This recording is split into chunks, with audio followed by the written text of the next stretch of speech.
Good morning. Good morning, Deborah, LeeAnn. So I feel like this energy has been, well, first of all, I didn't sleep last night, so I felt like I was kept awake for something that's buzzing in the air. Would you like to please introduce, I'll say interrupt, which also we can interrupt some of this energy, but introduce our topic today, please? Yes, today we are working with the Cosmic Guardian, of course, and the Radiance key that is in her profile is Gene Key 22. And this is written by Richard Rudd of the Gene Keys.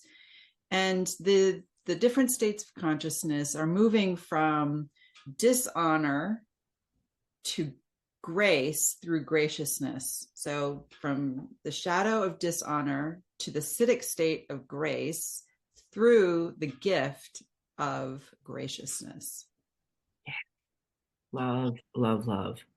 And we are having this conversation during the pulse of Gene Key 49. And you got to help me on this one because this one is Well, deep and sticky.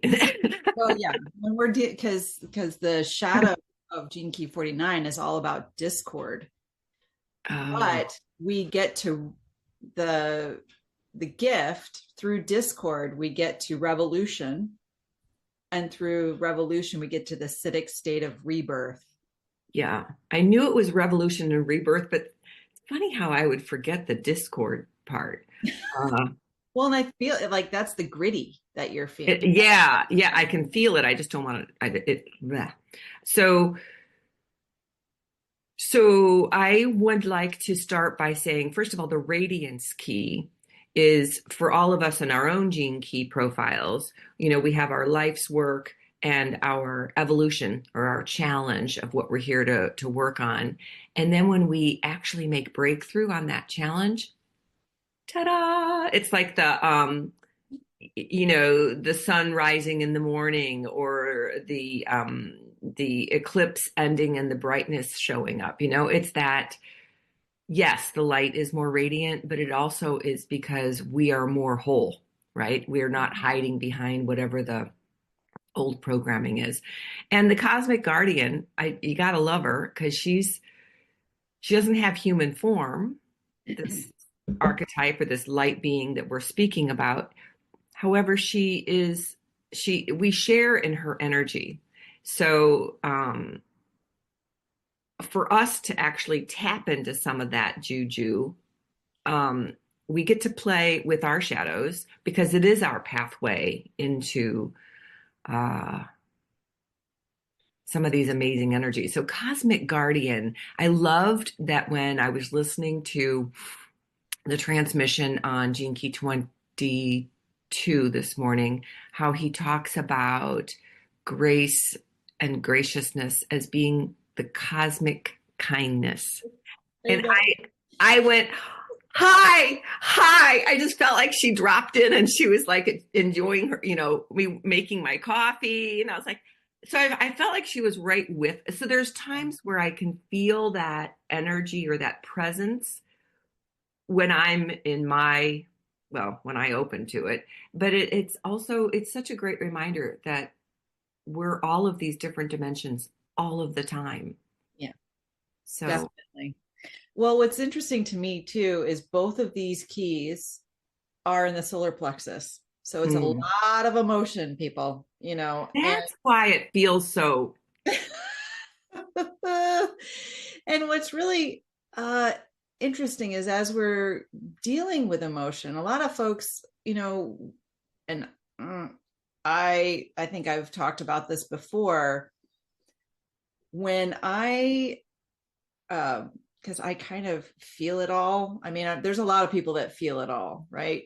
And there's some that feel it consistently, and then there's some that experience it. But when I used to always experience it, then I didn't know what to do with it.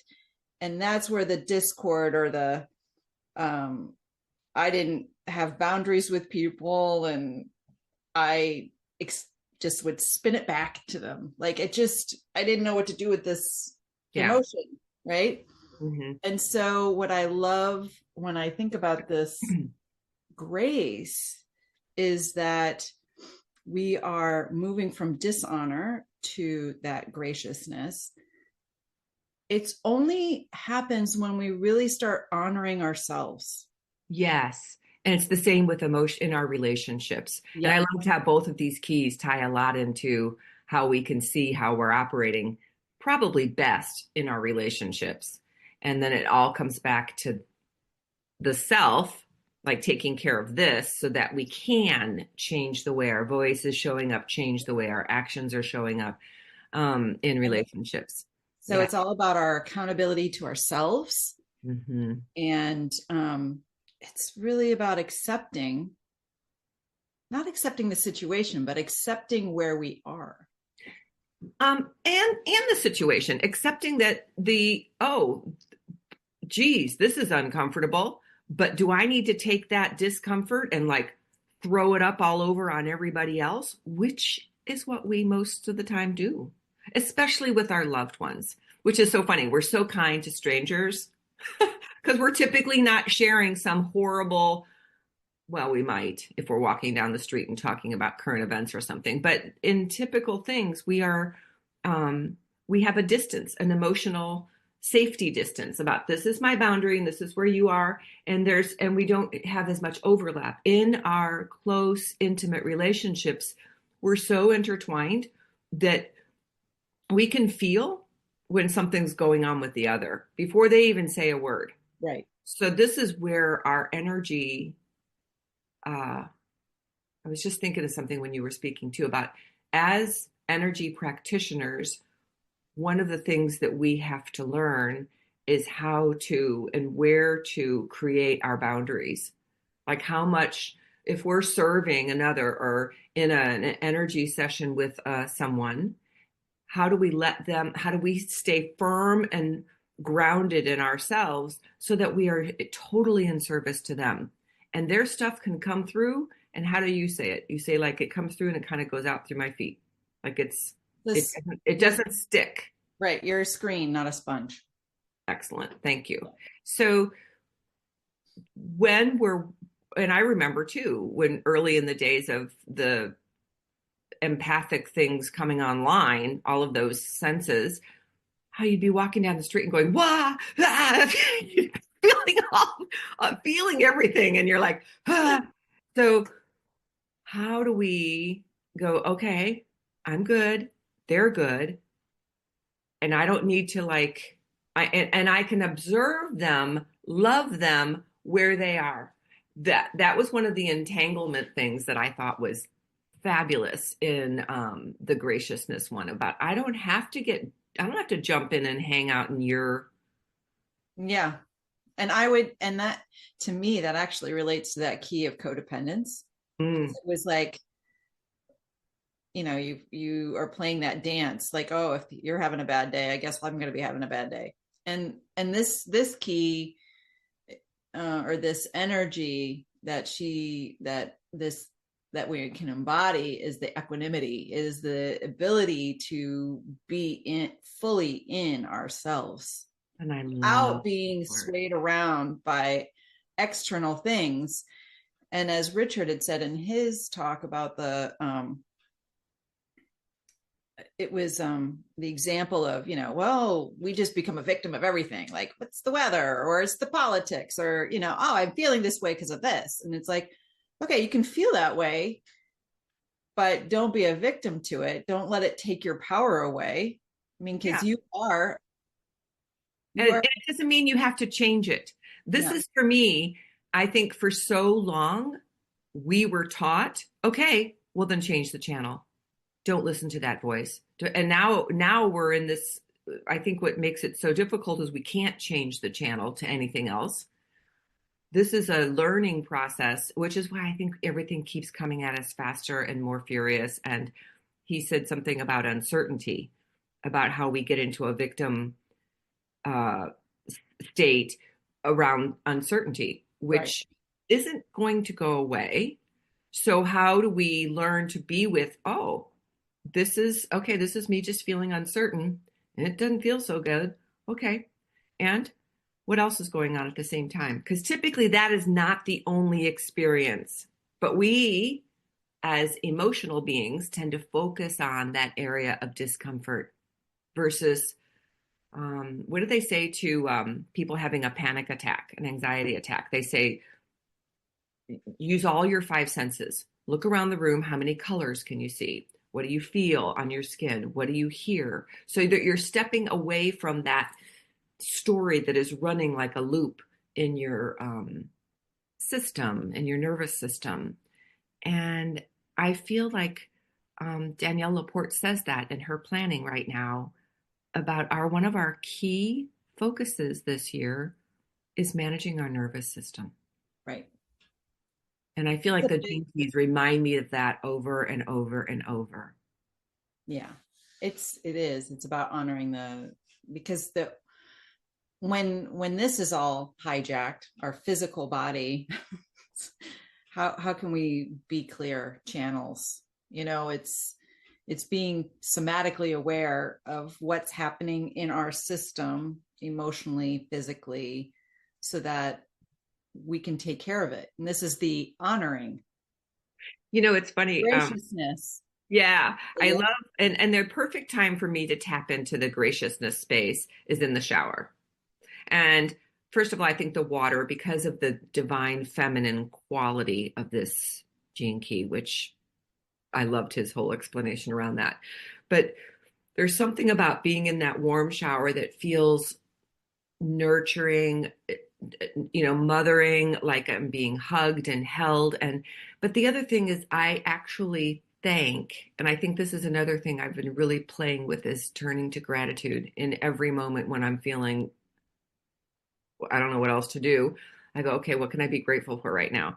And so I had this conversation with my mental body, my physical body, my emotional body, my atmic body. It was like, okay, all the levels of me get to be nourished, not just the physical human body, but may this shower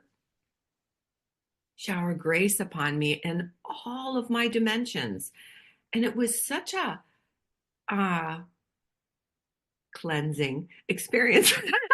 Sorry, I got into that space, but so other thoughts of how do we play with this energy of, I woke up to this morning about a revolution of grace, a revolution of graciousness. And I thought, yeah, I like that. I want to be a part of that. It's a cosmic kindness revolution. Oh, and I love that he said cosmic kindness, because I was like, whoa, that's a lot more than human kindness. But I would love to be able to practice that. How fun is that? So anyway, I wanted to just tap into the play of the words and seeing how else do you think, I had a thought about rebirth, though, I do want to say. The Siddhic state of rebirth, when I was looking at the mudras, which are really intricate, I don't know if I can teach them. It's your pinkies crossed. Yeah, everything's crossed except for your middle fingers. And this is named after, and I forget her name, it's an Indian goddess who was known to live in the trash dumps. And she would go in and create something new and beautiful out of the trash. And so talk about rebirth. So very often I'm like, oh my gosh. So when I read something in the news, yes, it's good to be informed of what's going on out there. And how can I rewire that in my system? Or how can I, you know what I mean? So it's like I'm playing with how to play with this energy at this time. And this mudra helps me so much with that. So find ways to just sit and breathe. And when you get spun out, how can I transmute this? Because we are such amazing alchemists. We can do this, especially when we tap into our divine feminine energy. That's what it's all about. So Anyway, go And ahead. that's really interesting that you talked about transmutation, because that is the cosmic guardian's purpose, and we'll be talking about that next week. Of course. But I didn't know that, peeps. So anything else to close on this? A practice, a prayer, a mantra? How would you like to I add? I think assignment would be great. So Excellent. as you go through your week this week, do something not only kind for yourself and speak kind words to yourself with Mm, gratitude, but share that from a full cup with someone else that you meet along the week. A complete stranger. That's your assignment for this week. love that. Be a part of the cosmic kindness with every Um, interaction that you have. yeah. Well, at least one. At least one. I mean, every might be a little stretch, but I mean, we are human. But yes, I love that. And how can we be more of that cosmic kindness in our circles, in our little worlds, in our big worlds? So this is great. Thank you, thank you, thank you. I love how having a conversation with another person or other people creates this group intelligence that allows us to all grow exponentially, which is why we love hearing from you. So if you have any comments or questions or reflections, add them to this mix, because um, it helps us all to feel the presence of others. So have an amazing, amazing week. Full of grace. It's a revolution of grace. All right. Take good care.